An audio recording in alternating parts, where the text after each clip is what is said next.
ಸಿದ್ದರಾಮಯ್ಯಗೆ ಡಿ.ಕೆ. ಶಿವಕುಮಾರ್ ಕಲ್ಲು ಬಂಡೆಯಂತೆ. ಆ ಬಂಡೆಯನ್ನ ನಂಬಿದಕ್ಕೆ ನನ್ನ ತಲೆ ಮೇಲೆ ಬಂಡೆ ಬಿತ್ತು. ಸಿದ್ದರಾಮಯ್ಯಗೆ ಒಂದು ಕಪ್ಪು ಚುಕ್ಕೆ ಇಲ್ವಂತೆ. ಅಯ್ಯೋ, ಸಿದ್ದರಾಮಯ್ಯ ಚಡ್ಡಿಯೆಲ್ಲ ಕಪ್ಪಾಗಿದೆ. ಸಿದ್ದರಾಮಯ್ಯ ವಿರುದ್ಧ ಇದು ಕುಮಾರಸ್ವಾಮಿ ಅವರ ವಾಗ್ದಾಳಿ ನೋಡಿ. ರಾಜಕೀಯ ನಾಯಕರ ವಾಗ್ದಾಳಿ ಯಾವ ಪರಿಯಾಗಿದೆ ಅಂತ. ಅಸಂಬದ್ಧ ಪದ ಬಳಕೆ ಇರಬಹುದು. ಮುಂದಿನ ಯುವ ರಾಜಕಾರಣಿಗಳಿಗೆ ಏನು ಸಂದೇಶ ರವಾನೆ ಮಾಡ್ತಾರೋ ಗೊತ್ತಿಲ್ಲ. ಯಾವ ರೀತಿಯಾಗಿ ಪದ ಬಳಕೆ ನೋಡಿ. ಸಿದ್ದರಾಮಯ್ಯನವರ ಚಡ್ಡಿ ಕಪ್ಪಾಗಿದೆ ಅಂತೆ. ಅವರ ಇಮೇಜಲ್ಲಿ ಯಾವುದೇ ರೀತಿಯಾದಂಥ ಕಪ್ಪು ಚುಕ್ಕೆ ಇಲ್ಲ. ಸಿದ್ದರಾಮಯ್ಯ ವಿರುದ್ಧ ಇದು ಎಚ್.ಡಿ. ಕುಮಾರಸ್ವಾಮಿ ಅವರ ವಾಗ್ದಾಳಿ. ಬನ್ನಿ ಹಾಗಾದ್ರೆ ಕುಮಾರಸ್ವಾಮಿ ಏನು ಹೇಳಿದ್ದಾರೆ ನೀವೇ ನೋಡಿ.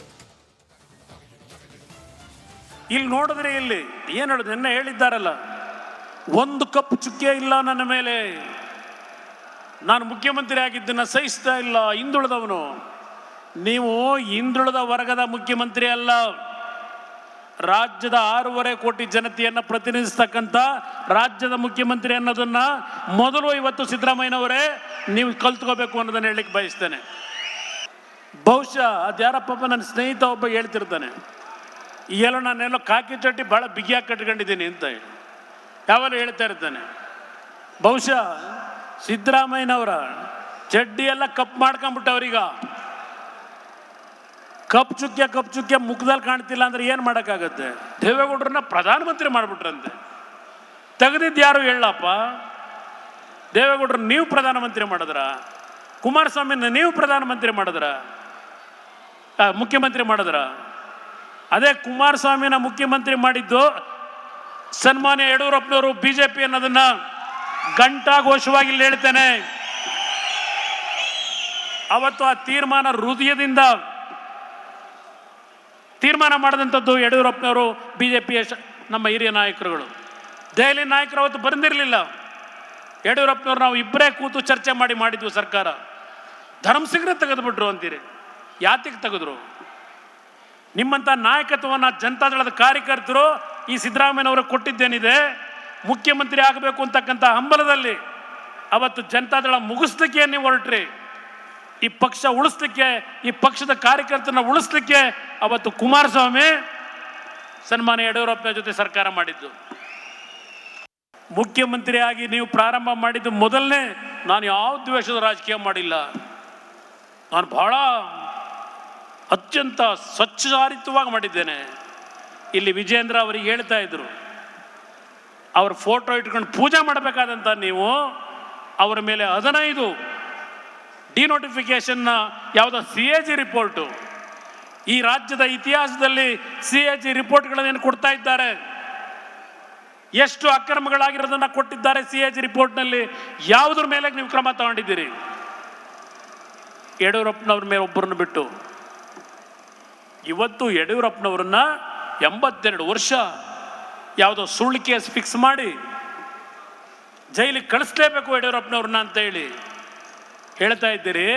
ನಾಚಿಕೆ ಆಗಬೇಕು ನಿಮಗೆ. ಆ ವಯಸ್ಸಿಗಾದರೂ ನಿಮಗೆ ಗೌರವ ಕೊಡೋದು ಬೇಕು ಅನ್ನೋದು ನಿಮ್ಮ ಮನಸ್ಸಲ್ಲಿ ಬರಲಿಲ್ಲ. ದೇವೇಗೌಡರ ಬಗ್ಗೆ ಮಾತನಾಡ್ತೀರಿ. ಎಷ್ಟು ಮಾತ್ರ ಅಲ್ಲ, ಈ ಕಾಫಿ ಡೇ ಸಿದ್ಧಾರ್ಥ್ ಆತ್ಮಹತ್ಯೆಗೆ ಕಾರಣ ಯಾರು ಅಂತ ಪ್ರಶ್ನೆ ಮಾಡ್ತಾ ಇದ್ದಾರೆ. ಮ್ಯಾನ್ಹೋಲ್ ಚೇಂಬರ್ ಕಳವು ಮಾಡ್ತಿದ್ದ ಡಿ.ಕೆ. ಶಿವಕುಮಾರ್. ಈ ಡಿ.ಕೆ. ಶಿವಕುಮಾರ್ ಪಾಲಿಗೆ ನಾಗರಹಾವೇ ನಾನು, ನಮ್ಮ ಹಳ್ಳಿಯಲ್ಲಿ ನೀನು CD ಶಿವ ಅಷ್ಟೇ.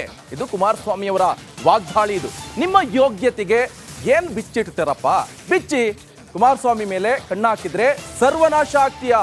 ದೋಸ್ತಿ ಯಾತ್ರೆ ಸಮಾರೋಪದಲ್ಲಿ ಕುಮಾರಸ್ವಾಮಿ ಅವರು ಬೆಂಕಿ ಚೆಂಡಿನಂತಹ ಮಾತನ್ನ ಆಡಿರುವಂತದ್ದು.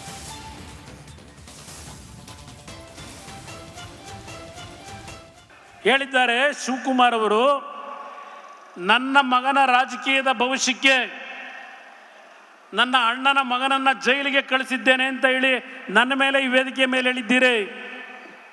ಆ ತಾಯಿ ಚಾಮುಂಡೇಶ್ವರಿಯ ಸನ್ನಿಧಾನದಲ್ಲಿ ನಿಂತು ಮಾತಾಡ್ತಾ ಇದ್ದೇನೆ. ಮಿಸ್ಟರ್ ಶಿವಕುಮಾರ್, ಯಾವ ಎಸ್.ಎಂ. ಕೃಷ್ಣ ಅವರು ಕೊತ್ವಾಲನ್ ಜೊತೆ ಜೀವನ ಮಾಡ್ಕೊಂಡಿದ್ದಂತ ನಿಮಗೆ ರಾಜಕೀಯದಲ್ಲಿ ಜನ್ಮ ಕೊಟ್ಟಿದ್ರು. ಆ ಕುಟುಂಬದ ಒಬ್ಬ ಶ್ರಮಜೀವಿ ಸಿದ್ಧಾರ್ಥ ಅವರ ಮರಣಕ್ಕೆ, ಆತ್ಮಹತ್ಯೆಗೆ ಕಾರಣ ಯಾರು? ಜನಗಳ ಮುಂದೆ ಇಡ್ತೀರಾ ಇದನ್ನ ಜನಗಳ ಮುಂದೆ? ಕುಮಾರಸ್ವಾಮಿ, ನನ್ನ ಅಧ್ಯಕ್ಷತೆಯಲ್ಲಿ 136 ಸ್ಥಾನ ಕೊಟ್ಟಿದ್ದಾರೆ ಈ ನಾಡಿನ ಜನತೆ ಸರ್ಕಾರ ಮಾಡಲಿಕ್ಕೆ. ನೀನು ಜನತಾದಳದ ಅಧ್ಯಕ್ಷನಾಗಿ ನಿನಗೆ 19 ಸ್ಥಾನ ಕೊಟ್ಟಿದ್ದಾರೆ. ಈ ಮಾತನ್ನು ನಿನ್ನೆ ಏನು ಹೇಳಿದ್ದೀರಿ?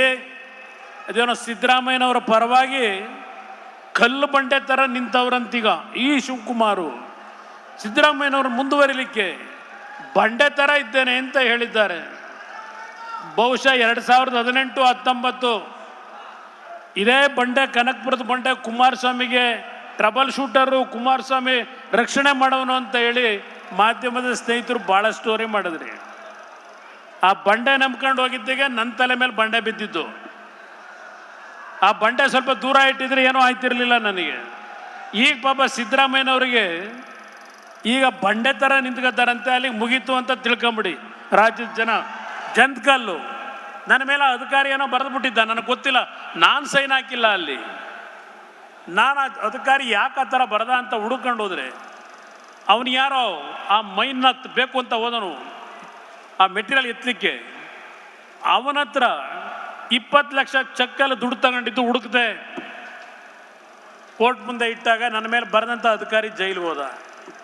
ಇದು ಕುಮಾರಸ್ವಾಮಿ ಮೇಲೆ ಶಿವಕುಮಾರ್ ನೀನು ಕಣ್ಣು ಹಾಕಿದ್ರೆ ಸರ್ವನಾಶ ಆಗ್ತಕ್ಕಂಥ ಕಾಲ ಭಾಳ ದೂರ ಇಲ್ಲ. ಆ ತಾಯಿ ಚಾಮುಂಡೇಶ್ವರಿ ತೆಗಿತಾ ಹೋದ್ರೆ ನಿಮ್ಮ ಬಂಡವಾಳಗಳು.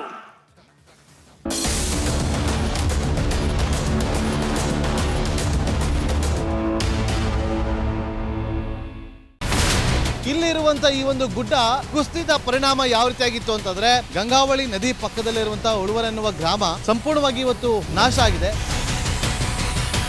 ಮನೆ ಮಠ ಏನಿಲ್ಲ, ಎಲ್ಲ ಹೋಗ್ಬಿಟ್ಟಿದೆ. ಇವತ್ತು ರಿಪಬ್ಲಿಕ್ ಕನ್ನಡ ಮಾಡಿದಂತಹ ಒಂದು ವರದಿಯಿಂದಾಗಿ ಎಚ್ಚೆತ್ತುಕೊಳ್ಳುವಂತ ಕೆಲಸ ಸರ್ಕಾರ ಮಾಡಿದೆ, ಸಚಿವರು ಕೂಡ ಮಾಡಿದ್ದಾರೆ. 2 ಗಂಟೆಗೆ ಸುದ್ದಿ ಮೂಡಿಸಿದ್ದು 6 ಗಂಟೆಗೆ ಎಲ್ಲ ಸಚಿವರು ಮಿನಿಸ್ಟರ್ ಎಲ್ಲ ಬಂದು ಇಲ್ಲಿ ನೋಡೋಗಿದ್ದಾರೆ. ಎಲ್ಲಾ ಜನರಿಗೂ 1,20,000 ಮತ್ತೆ ಅವರಿಗೆ ಮನೆಗೆ 5 ಲಕ್ಷ. ಈ ಸುದ್ದಿಯನ್ನ ಎಲ್ಲ ಒಂದು ಅಧಿಕಾರಿಗಳಿಗೆ ಮುಡಿಸಿದ್ದಕ್ಕಾಗಿ ರಿಪಬ್ಲಿಕ್ ಕನ್ನಡ ಟಿವಿಗೆ ಧನ್ಯವಾದ ಹೇಳಿ ಇಷ್ಟಪಡ್ತೇವೆ. ಮನೆನೂ ಕೊಡ್ತೇವೆ, ಮಕ್ಕಳ ಶಿಕ್ಷಣಕ್ಕೆ ತೊಂದರೆ ಆಗದೆ ಇದ್ದಂಗೆ ಹೆಲ್ಪ್ ಮಾಡ್ತೇವೆ. 1,20,000 ಮನೆ ಯಾರ್ದ್ರ ಡ್ಯಾಮೇಜ್ ಆಗಿದೆ ಅದನ್ನ ಕೊಡ್ತೀವಿ ಅಂತ ಒಪ್ಕೊಂಡಿದ್ದಾರೆ. ನಮ್ಮ ಕಷ್ಟಕ್ಕೆ ನೀವು ರಿಪಬ್ಲಿಕ್ ಕನ್ನಡದವರಾದಂತ ನೀವು ನೆರವಾಗಿರ್ತಾರೆ ನಾವು ನಂಬಿದ್ದೇವೆ. ಅವರಿಗೆ ಸೂರನ್ನ ಕಲ್ಪಿಸಿಕೊಡೋವರೆಗೂ ಕೂಡ ರಿಪಬ್ಲಿಕ್ ಕನ್ನಡ ಅವರಿಗೆ ಧ್ವನಿಯಾಗಿ ನಿಲ್ಲುವಂತ ಕೆಲಸವನ್ನ ಮಾಡುತ್ತೆ.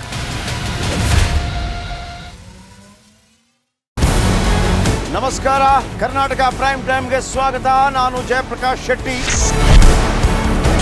ಇಡೀ ಕರ್ನಾಡು ಇವತ್ತು ರೆಬೆಲ್ ಆಗಿ ನಿಂತಿದೆ. ಈ ಹಗರಣಗಳನ್ನು ಸದನದಲ್ಲಿ ಪ್ರಸ್ತಾಪ ಮಾಡಲು ಕೂಡ ಕಾಂಗ್ರೆಸ್ ಹಿಂದೇಟು ಹಾಕಿದ್ದೇಕೆ? ನಿಮ್ಗೆ ಸಂಬಳ ಅದಕ್ಕೆ, ನಿಮಗೆ ವಾಹನ ಅದಕ್ಕೆ, ನಿಮಗೆ ವೆಪನ್ ಅದಕ್ಕೆ, ನೀವು ಅದನ್ನು ಸೆರೆ ಹಿಡಬೇಕಾಗಿತ್ತು. ನೀವು ವಿದ್ಯುತ್ ಬರ ಇದೆ ಅಂತ ಹೇಳ್ತಾ ಇದ್ದೀರಿ, ಎಲ್ಲಿ ಬರ ಇದೆ ನೀವು ಹೇಳಬೇಕು. ಪಾಕಿಸ್ತಾನ್ ಆಕ್ಯುಪೈಡ್ ಕಾಶ್ಮೀರ್ ಅದು ಎಂದೆಂದಿಗೂ ನಮ್ಮದು. 40 ಮೆಷಿನ್ಗಳು ತಂದಿತ್ತು ನೋಟ್ ಎಣಿಸುವುದಕ್ಕೆ, ಅದೇ ಹಾಳಾಯಿತು. ಮಥುರಾದ ಗಲಾಟೆ ಇದೆಯಲ್ಲ, ಅದು ಸ್ಥಳೀಯವಾಗಿ ಕೂತು ಪರಿಹರಿಸಬಹುದಾದಂಥ ಕಾನೂನಿದೆ. ಗ್ಯಾರಂಟಿ ಯೋಜನೆಯಿಂದ ನಷ್ಟ ಆಗಿದೆ, ಲಾಭ ಆಗಿದೆ, ದಯವಿಟ್ಟು ಹೇಳಿ. Dawood Ibrahim most wanted criminal ಯಾವಾಗಾದ ಅಂದರೆ ಇಲ್ಲಿ ತನಕ ಭಾರತ ದೇಶದಲ್ಲಿ ಓರ್ವ ದಲಿತ ಪ್ರಧಾನಿಯಾದಂಥ ಇತಿಹಾಸವೇ ಇಲ್ಲ. ರಿಪಬ್ಲಿಕ್ ವರ್ಲ್ಡ್ ಆಪ್ ಇದು ಕೇವಲ ಅಪ್ಲಿಕೇಶನ್ ಅಲ್ಲ, ಸಮಗ್ರ ಸುದ್ದಿಗಳ ಸಂಪರ್ಕ ಮಾರ್ಗಕ್ಕೆ ಕ್ರಾಂತಿಕಾರಿ ಬದಲಾವಣೆ. ರಿಪಬ್ಲಿಕ್ ವರ್ಲ್ಡ್ ಆಪ್ ಕೇವಲ ಸುದ್ದಿ ಅಪ್ಲಿಕೇಶನ್ ಅನ್ನ ಪರಿಚಯ ಮಾಡ್ತಾ ಇಲ್ಲ, ಬದಲಾಗಿ ಡಿಜಿಟಲ್ ಸುದ್ದಿ ಬಳಕೆಯ ಹೊಸ ಯುಗಕ್ಕೆ ನಾಂದಿ ಹಾಡ್ತಾ ಇದೆ. ಇದೊಂದು ಬ್ರೇಕಿಂಗ್ ನ್ಯೂಸ್, ಪ್ರಭಾವಶಾಲಿ ಕಾರ್ಯಕ್ರಮಗಳಿಗೆ ಗಟ್ಟಿಯಾದ ವೇದಿಕೆ. ರಿಪಬ್ಲಿಕ್ ವರ್ಲ್ಡ್ ಅಪ್ಲಿಕೇಶನ್ ಈಗ ಲೈವ್ ಆಗಿದೆ. ಗೂಗಲ್ ಪ್ಲೇ ಸ್ಟೋರ್ ಮತ್ತು ಆಪಲ್ ಆಪ್ ಸ್ಟೋರ್ ಎರಡರಲ್ಲೂ ಲಭ್ಯವಿದೆ. ಈಗಲೇ ಡೌನ್ಲೋಡ್ ಮಾಡಿ.